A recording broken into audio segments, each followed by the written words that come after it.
an interesting one. It really bothers me, and it has nothing to do with the game itself. It has everything to do with the perception and the way people are trying to skew audience opinion. I'm sure it's happened forever. I'm sure it's not going to stop anytime soon. But can I just say this now? I'm sure someone's going to type it in the comments. If you think you hate game journalists, you don't hate them enough. Or no, you don't, right? It's like a meme I've been seeing a lot as people have talked about game journalists more and more, because we basically have like a Gamergate 2 with this sweet baby ink shit and people trying to remove the idea of diversion and inclusion from video games, DEI as it's called. I want to talk about two articles about Black Myth Wukong. But before we do, I want to look at the SteamDB and the player count, which is fucking ridiculous.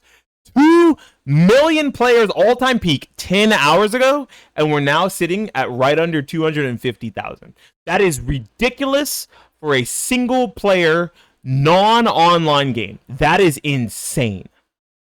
This is a huge hit of a video game. Regardless of if like 80% of the players are from China, that is a huge number, especially from a studio that basically only made Chinese knockoff mobile games before, I believe. This is their first AAA game in game science.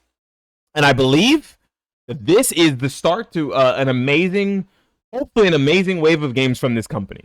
Because if this is doing this well now, I hope that it continues. Though I don't have any invested interest in Black Myth Wukong.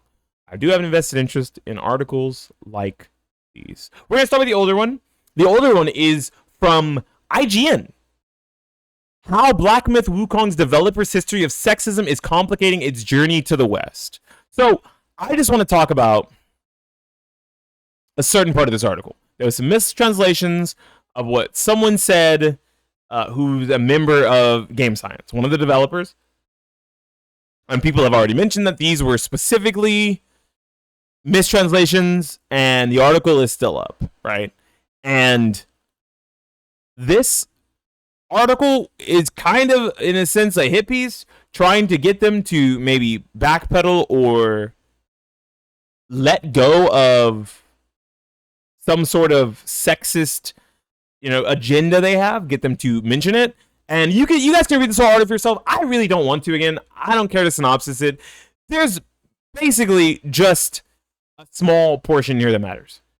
They think there's sexist stuff going on. They reached out for comment, and Game Science said, which is pretty based and very important, and I think it's a good idea. Oh, you're asking us a question about non-game, not about the game. Okay, we're only responding to comments about the game. Because this, from a game journalist, not an ethics journalist, screams power trip. Oh, lovely. It's by a woman and another woman, probably. Sorry, that was sexist. I deserve that if someone calls me sexist for that. I don't like the way this article is framed as, yes, this developer potentially is sexist, so try not to buy their game. They wouldn't reach out for comment. When, after this article, they then gave the game an 8 out of 10. You can go look at their recent IGN review of Black Myth Wukong, and they gave it an 8 out of 10. Which is surprising, because, the audience reviews, it's like got a 95. Just go the full 100%, pussy. 97. Matter of fact, wow, that's really awesome. This one's older, and it's basically a nothing burger. This has nothing to do with the game itself, and everything to do with something like what happened with Hogwarts Legacy and games before it. Hogwarts Legacy had a previous issue or controversy around the fact that the game was made by someone that people consider, the original IP was made by someone who people consider transphobic or bigoted in some way. If you go and read J.K. Rowling's comments, she basically just says, fuck you, I have money, and I won't pretend, be whatever you want, but I won't pretend that you're a lady if I don't think you're a lady, right? And, yeah, you could consider that's bigoted, I guess, but she's also like, hey, if you want to be happy over there, you go be happy over there, just keep that shit away from me. That's very nice. I think that that's probably the least bigoted of any bigot I've ever heard. Most people are like, no, I hate all people of your skin color. I want to put you on a rope, right? She's not saying inherently she wants all people of one specific minority gone, just to go be a minority over there. However you feel about that totally has nothing to do with the hard work done by the people who made the game Hogwarts Legacy. That was the backstory. That's why I quickly moved on from it. It doesn't matter. It's irrelevant. The people who worked on Hogwarts Legacy are not J.K. Rowling. The people who published Hogwarts Legacy are not J.K. Rowling. Which means that trying to drag a game's name down because of the fact, yo, what up? Because of the fact that the original source material was made by someone that they disagree with, whether bigoted or not, is really bad. Not a good way to look at a video game. Now, I now want to look at this Screen Rant article.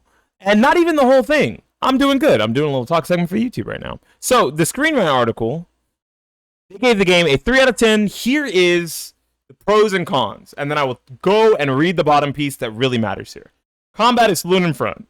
Cinematography can be breathtaking at times. Great diversity in items and mechanics. Cons.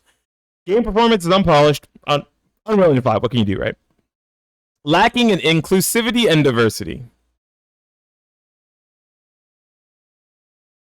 Took me a second to not scream. Gameplay becomes repetitive over time. Okay, now let's scroll down to the section where they mention diversity and inclusion. Let's see where it is. Let me see if I can find it.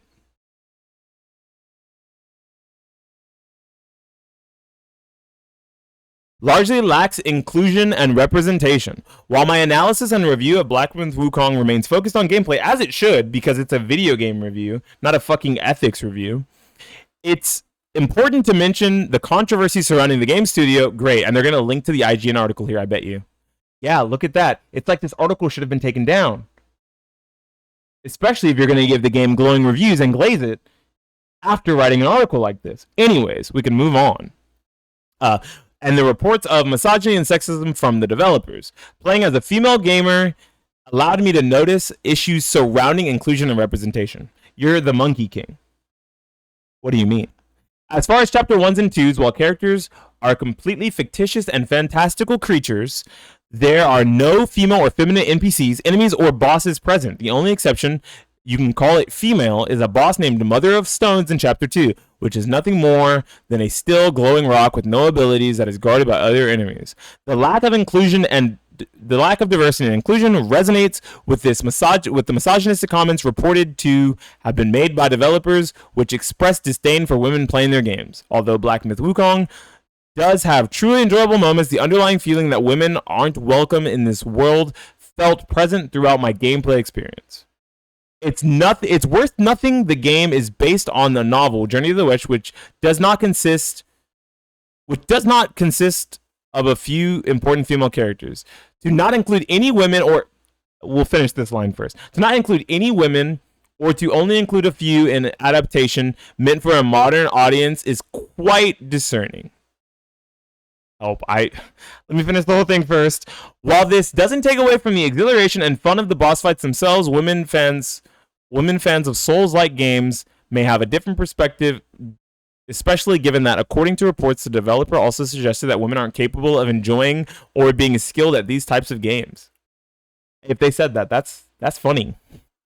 That's pretty good. The irony behind this sentiment is that Black Myth Wukong is among the easiest of Souls-likes, and may have overestimated its ability to hang with them in terms of difficulty. While thematically and stylistically, it undoubtedly falls under this category, it does not quite fit the bill with the technical skills required, such as is achieved by games like Elden Ring, Sekiro, and many more. I don't think this game is considered a Souls-like. That's what people say. People say this game isn't a Souls-like. You finally made it to a stream? W-mans. Now, the problem I have with this is that they say here, it's worth nothing. Yeah, unfortunately. It's worth nothing. The game is based on the novel Journey to the West, which does not consist of few important female characters. To not include any women, or to only include a few in an adaptation meant for a modern audience, is quite discerning. Who the fuck said this game is for a modern audience? This game is for dudes who want to play as Sun Wukong and girls that want to play as Sun Wukong and aren't going to be mad. There's not a lot of female characters. What an insane thing to say. This is an adaptation of a book, of a novel that does not have very many prominent female characters. Why the fuck are you expecting there to be female characters? If I play the game called Manly Men, I'm not going to expect female characters in it because it's called Manly Men. And if I go and I read the book, and the book is all dudes, and they're swinging axes in the forest, and chopping trees, and doing lumber shit, I'm not going to expect there to be one random female fucking lumberjack for a modern audience. You can take this sentiment, throw it out the window, or shove it up your ass. I don't care. Articles like this and sentiment like this over a video game that is very well received is extremely mind-boggling to me. I would expect to see waifus. Yeah, I would expect to see objectified women. Like, I'd expect the women to look like Stellar Blade women, right? To just be like extremely hot, over the top, giant boobies, and almost no clothes type women. Which is probably not what you want either. You'd be even more upset if that's what you got. But you're not going to see a strong female lead in a game like this because it's not about that. This game is about Sun Wukong. That's what it's about. And if the novel didn't feature very many prominent female characters, why should the game? Articles like this bother me because it feels as if I'm glad that the most of this was about the video game and about its enjoyment, its pros and cons. But I think even including this section, being pushed to include this section, probably by a higher up, is the dumbest thing to do. And God, I hope people give this review flack, because this is the only review that has given the game below an 8 out of 10, if I'm not mistaken. 95%. This review gives the game a 6 out of 10 for repetition in gameplay and lack of inclusion of female characters. That is insane. I hope that people talk enough shit about game journalists that do shit like this, that these people are removed from positions of power. I personally don't usually read reviews of video games anymore. Follow anything journalistically that has to do with video games because it feels so oversaturated with virtue signaling instead of talking about that. Look, this is what I want you to do. Game journalists, this is what I want you to do. Game journalists. I'm telling you one thing. I just want one thing. Talk about the fucking video game, for the love of God. That's all I fucking need from you. Thanks a ton. That's it. That's all I want. I'm not asking for a lot. And I don't think anyone else is. I think if you give people the objective facts, the gameplay, the story aspects, it's a game about a monkey being reincarnated and continuing its dynasty. Why would I want to see a female? I don't know. Maybe they're expecting Dixie Kong somewhere in that bitch. I don't know. But it doesn't make any sense to me. And seeing more and more articles like this, and more of this sentiment being pushed, even though most gamers try their very best to get this sentiment out. Zeke, thank you so much for the raid. I appreciate you, brother. I hope your stream went well. Trying to get this sentiment out of gaming journalism for years, and it's still there, really fucking tilts me. I'd play that game if it had Dixie Kong in it. I mean, I would too. It'd be a really funny mod. But I don't think it's necessary. I don't think a game about Sun Wukong needs to have inclusion and diversity because people feel it needs inclusion and diversity. And inclusion and diversity, specifically in a game based off a novel, doesn't make sense. The more I see modern audience, the more I lose my mind. The more I hear about inclusion and diversity being pushed in games and seeing those games flop on their belly makes no sense to me that they are still being pushed. Tell me how you guys feel about it down in the comment section down below. This was more of a rant than anything else. I fucking hate game journalists. I think that I have a passionate hatred for two things in the world, other than I want to hate Disney, but they own Marvel now and they own Star Wars now, and I like both of those things. At least I did before the acquisitions. But I have a burning passion for Disney, and I have a burning passion now for game journalists. If you write like this, and this is the shit you want to see in video games where it doesn't belong, I hope you lose your fucking job. I hope people stop paying you. I hope people stop reading these articles. I hope I stop getting clickbaited into opening these things for stream so that I don't have to talk about them anymore, and this shit goes away forever. Because it's awful and it doesn't belong in video games. It doesn't belong anywhere. It's been Beanie Thuggish signing out and saying peace.